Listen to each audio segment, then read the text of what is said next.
In today's video, we will replace the engine air filter for 2024 Nissan Versa. First, we open the driver's side door. Right where you see the steering, underneath the steering is a hood latch that needs to be pulled out. Once the latch is pulled, you would notice the hood losing its grip. Right where the logo is, on top of the logo, there is a lever that needs to be lifted upwards.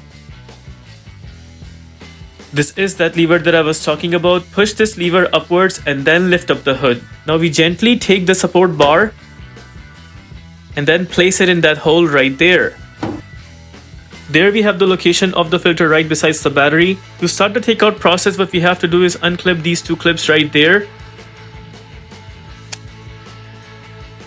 Once done, now from the angle of the front bumper side, notice the top part is actually holding on to these two spots right there. There's one right here and the other one is a little ahead right besides. So what we have to do is that we have to slide this top part towards right side in order to take this cover out. There it is, and now you clearly see the filter visible. Now I would mention here you might see some people taking out the plug or taking out this part, but you don't really need to do this. All you have to do is just lift this top part upwards, take out your filter.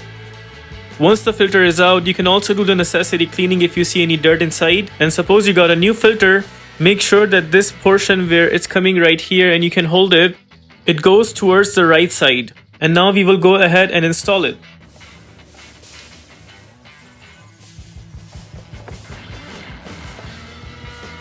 Once it's completely in, now we will make sure that these two edges are slided back to where they were.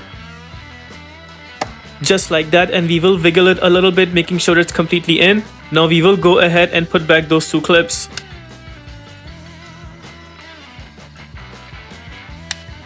With that, we are done replacing the air filter.